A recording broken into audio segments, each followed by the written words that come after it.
Programang ito ay rated SPG. Striktong patnubay at gabay ng magulang ang kailangan. Maaaring may masiselang tema, lengguwahe, karahasan, sexual, horror o droga na hindi angkop sa mga bata.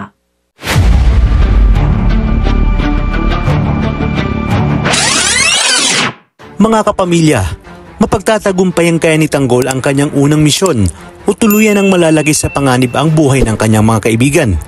Yan ang ating aalamin sa bidyong ito. Tumalab na nga ang ginawang pang-aakit ni Bubbles kay Congressman at kahit napuruhan niya ito ay tila sineswerte pa rin si Sibilya dahil kaagad naman dumating ang kanyang mga tauhan. Habang si Tanggol naman ay patuloy sa pagkikipagpalitan ng bala sa napakaraming mga kalaban hanggang sa magpang-abot na nga sila ni Bubbles.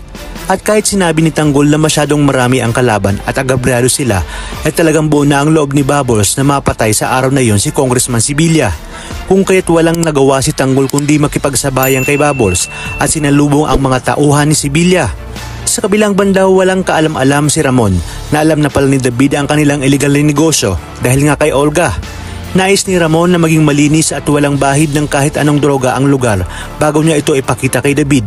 Ngunit mahuhuli ni Severino si David na binubuksan ng isang attache case at nakita nito ang napakaraming mga droga. Kung kahit wala na ring nagawa si Ramon, kundi ipaalam kay David ang tunay nilang negosyo, habang ang mga kaibigan naman ni Tanggol ay nangangamba dahil baka tuluyan na sila ni Chief Espinas.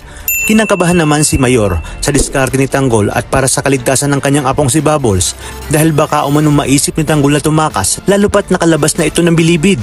At pag nangyari umano yon ay paniguradong malalagay sa panganib si Bubbles. Lumako naman tayo sa nangyayaring pakikipaghabulan ni na Bubbles at Tanggol dahil hindi magtatagal ay darating na ang mga kapulisan matapos maitimbre ng mga tao ni Sibilya ang gulong nangyayari sa Kapitolyo at muling pagtangka sa buhay ng congressman.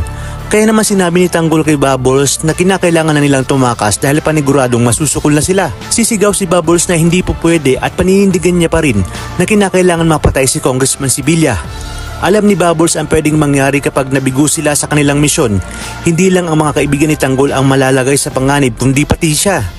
Maya-maya pa ay aakalain ni Bubbles na tuluyan na nga siyang iniwan sa ere ni Tanggol dahil mabilis itong tumakbo papalabas. Ngunit di nagtagal ay darating na nga si Tanggol na pinapakaripas ang isang motorsiklo at nakikipagpalitan ng bala sa convoy ng congressman. Agad naman sasakay si Bubbles at sabay nilang hahabulin si Sibilya. At dahil sa bilis nilang magpatakbo ay hindi sila maaabutan ng kapulisan hanggang sa makorner nila ang sasakyan ni Sibilya at dito sabay nilang pinaputukan at tinadtad ng bala ang congressman. Kung kaya't agad na naging laman ng balita at pahayagan ang pagkakapatay ni Congressman Sibilya.